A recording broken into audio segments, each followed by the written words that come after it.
Praise the Lord.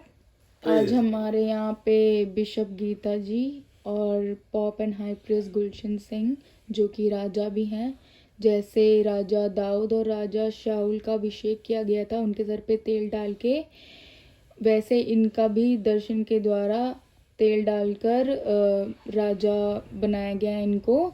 और ये परमेश्वर की कुछ बात करेंगे, आइए हम सुनते हैं। Praise the Lord. Good evening. आप सभी कैसे हैं? आई होप आप सभी अच्छे होंगे। आज फिर से हम आपके सामने एक वीडियो लेके आए हैं जो हमारे बहुत सारे सवाल हैं जिनका उत्तर देने के लिए हमारे साथ में पॉप सर जी हैं। तो आज हम पॉप सर से ये पूछना चाहेंगे कि संसार में बहुत सारी लड़ाइयां हो रही है, किस वजह से? सिर्फ जमीन के लिए। हिंदुस्तान कहता है ये जमीन मेरी है, पाकिस्तान कहता है ये जमीन मेरी है, इटली कहता है ये जमीन मेरी है, इंग्लैंड कहता है ये जमीन मेरी है, फ्रांस कहता मेरी है, और बहुत सारे ऐसे देश हैं जो लड़ाई छिड़ी हुई है कि ये जमीन मेरी है, ये जमीन मेरी है। तो हमें ये पता करना कि जमीन असल में है किसकी। और देखो, जिसे कहते कि कई लोग मर जाते हैं तो वो कहते कि मर गया, ये स्वर्गवासी हो गए। ऐसे कैसे हो गया? हमें हर चीज का जवाब लिखित में होना चाहिए, तभी वो पक्का सबूत माना जाता है। जैसे हम कोई घर खरीदते हैं तो क्या है, वो लिखित में होता है, जब भी माना जाता है कि ये हमारा घर है। ऐसे हम लिखित में आज पॉप सर से पूछेंगे कि ये जमीन है किसकी। जो मर जाता है वो स्वर्गवासी कैसे हो जाता है? आइए हम सभी पॉप सर से बात करेंगे। Praise the Lord pop sir. Praise the Lord. आप सभी सुने पॉप सर को। पॉप सर जी जरा इस क्वेश्चन का आंसर बताइए। आपने बड़े अच्छे दो क्वेश्चन किए हैं। एक की जमीन किसकी है और दूसरा कि मरने के बाद हम सब कह देते हम स्वर्ग चले गए, स्वर्गवासी हो गया। तो इसके बारे में हम आपको अभी बताएंगे, क्योंकि लिखित में होगा तो ही अच्छा है। अगर जैसे ये मकान है, ये लिखित में जिसका मकान है उसके कागज होंगे, ये पड़ोसियों का मकान है तो उनके कागज होंगे। तो ये जमीन किसकी है ये लिखित में होना चाहिए। स्वर्ग किसका ये लिखित में होना चाहिए। आइए हम बाइबल खोलेंगे और देखेंगे मैथ्यू चैप्टर 18 का वर्सेस 28, 29, 30 पढ़ो। यीशु ने उनके पास आकर कहा, स्वर्ग और पृथ्वी का सारा अधिकार मुझे दिया गया है, इसलिए तुम जाओ, सब जातियों के लोगों को चेला बनाओ और उन्हें पिता, पुत्र और पवित्र आत्मा के नाम से बपतिस्मा दो। अभी तो यहाँ पे क्लियर कर दिया गया है कि ये सारी जमीन, चाहे वो हिंदुस्तान की है, पाकिस्तान की है, अफगानिस्तान की है, इंग्लैंड की है, अमेरिका की, जापान की है, रशिया की है, किसी की भी जमीन है, इस सारी जमीन जो परमेश्वर पिता ने प्रभु यीशु मसीह के नाम में की है। और प्रभु यीशु मसीह के नाम से तो लोग चिढ़ते हैं, उस पर इल्ज़ाम लगाते हैं, उसको कहते हैं इससे ये धर्म बदलते हैं।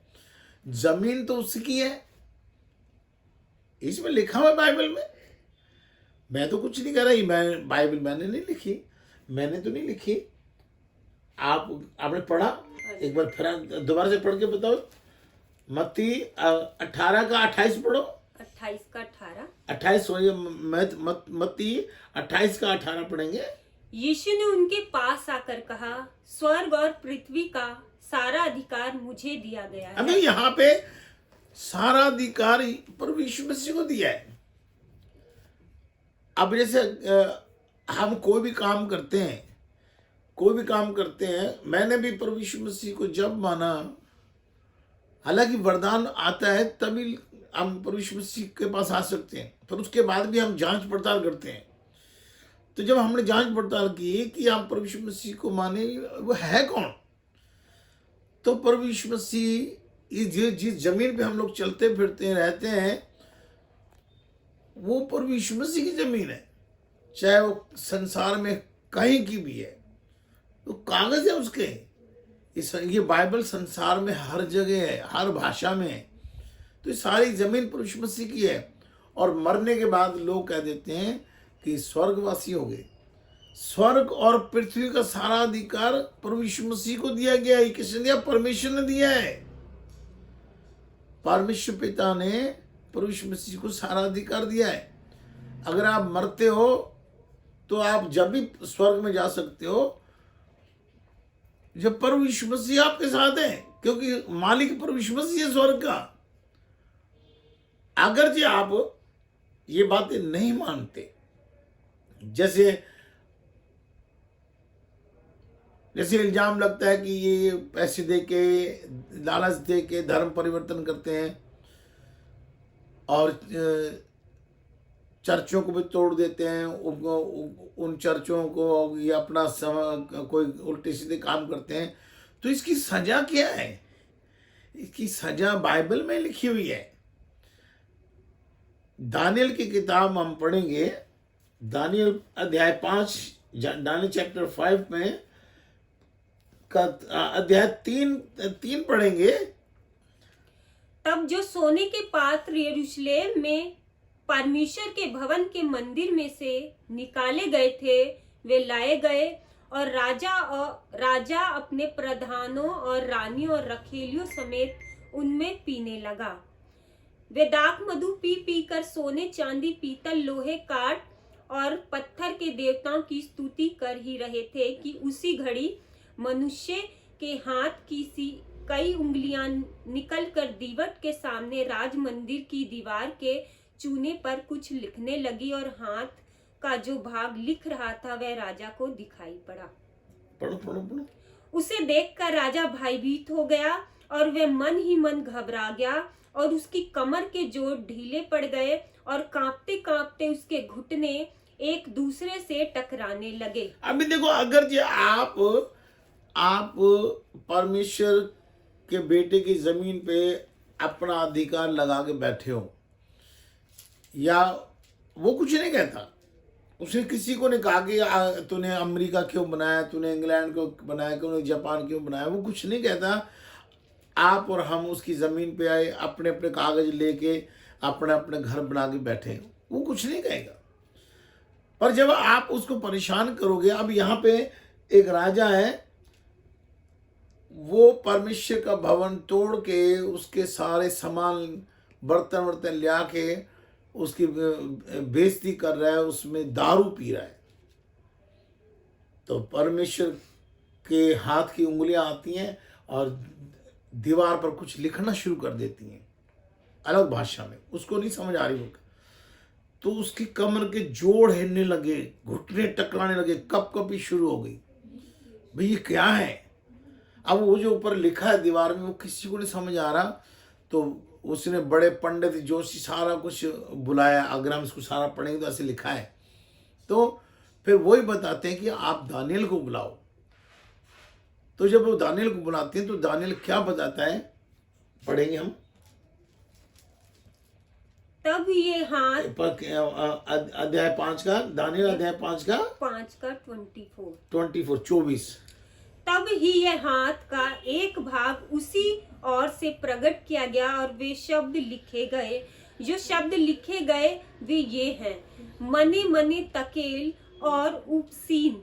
इस लेख का अर्थ ये है, मने अर्थात परमेश्वर ने तेरे राज्य के दिन गिन कर उसका अंत कर दिया। देखो, पहली सजा दी है कि उसका जो राज था, जो भी उसका पैसा उसका अंत कर दिया है। दूसरा, तकेल अर्थात तू मानो तराजू में तोला गया और हल्का पाया गया। उसके गुनाह ज्यादा हो गए और जो सही काम थे कम पाए गए। वो आगे, परेश अर्थात तेरा राज्य बांटकर मादियों और फरीसियों को दिया गया है। उसके जो धन दौलत जो है वो किसी और को दे दी गई है। अब ये कौन दे रहा है? जो मालिक है। हाँ?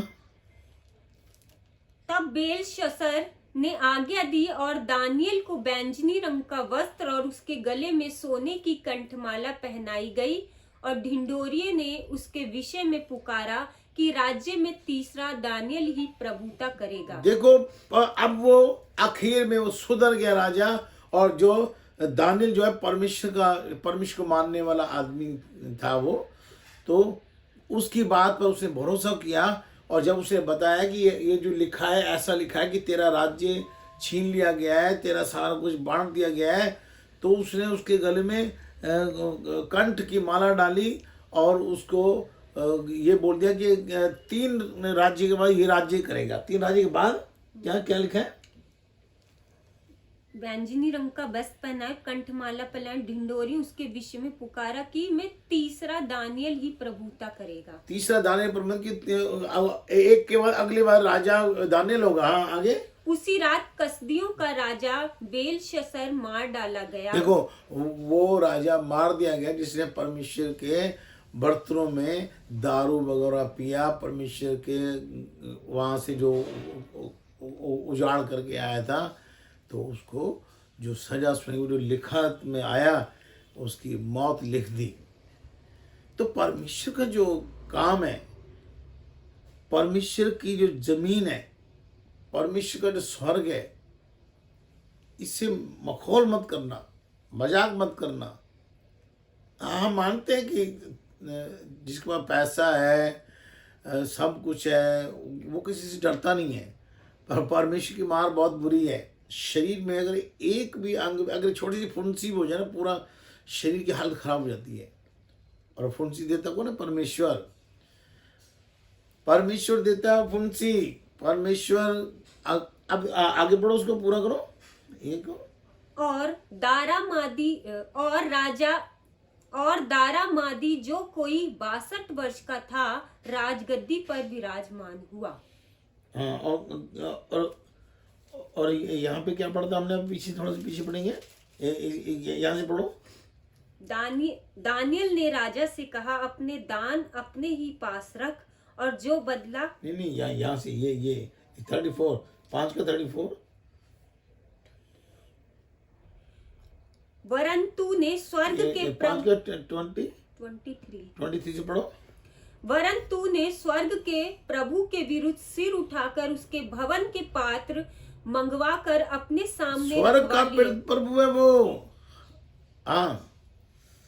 और अपने प्रधानों और रानियों और रखेलियों समेत तूने उसमें दाख मधु पिया, और चांदी, सोने, पीतल, लोहे, काठ और पत्थर के देवता जो ना देखते, ना सुनते, ना कुछ जानते हैं, उनकी तो स्तुति की, परंतु परमेश्वर जिसके हाथ में तेरा प्राण है और जिसके वश में तेरा सब चलना फिरना है, उसका सम्मान तूने नहीं किया। अभी देखो, हम लोग परमेश्वर जो दिखता नहीं, हम उसको नहीं मान रहे। जिसका उसका बेटा प्रभु यीशु मसीह है, जिसके हाथ में परमेश्वर ने स्वर्ग और धरती दिया है, हम उसको नहीं मान रहे। अच्छा, हम एक आप देखो, जो सबसे बड़ा नाम, पहला नाम वो किसका है? जो स्वर्ग में, जो स्वर्ग, यूहन्ना 5 का फिलिपियो 2 का। हाँ, फिलिपियो 2 का 9 में आप पढ़ेंगे। फिलिपियो की पत्री है, फिलिपियो की पत्री, हाँ, अध्याय 2 का 9 नंबर पढ़ेंगे। इस कारण परमेश्वर ने उसको अति महान भी किया और उसको वह नाम दिया जो सब नामों में श्रेष्ठ है, कि जो स्वर्ग में और पृथ्वी पर और पृथ्वी के नीचे हैं, वे सब यीशु के नाम पर घुटना टेके और परमेश्वर पिता की महिमा के लिए हर एक जीव अंगीकार कर ले कि यीशु मसीह ही प्रभु है। अभी यहाँ पे क्लियर कर दिया गया, परमेश्वर पिता ने, ये न मैंने न किसी ने। अब जैसे हम किसी को कोई भी मेडल देते हैं तो सारा बताता टीम में इनको मेडल मिला है, तो ये हम वही बता रहे हैं कि इसको ये नाम मिला है प्रभु यीशु मसीह को, वो नाम जो सब नामों में श्रेष्ठ है। और जो स्वर्ग में, जो धरती पर, धरती के नीचे जमीन में जो दफन हो गए, सभी प्रभु यीशु मसीह के नाम से घुटना टेके और हर एक जबान ये बोले कि यीशु मसीह प्रभु है। इसमें लिखा है। नहीं तो हम जिसी को भी माने जा रहे, कोई बात नहीं, मानो, पर हम लोग परमेश्वर को नहीं मान रहे जिसके हाथ में हमारा प्राण है। हमारी सांसें हैं, वो आज चाहे तो अभी आज सांस बंद कर दे, मेरी भी कर सकता है। तो उससे हम लोग नहीं डर रहे। हम लोग बस ये कह ये जमीन मेरी है, ये जमीन सारी प्रभु यीशु मसीह की है।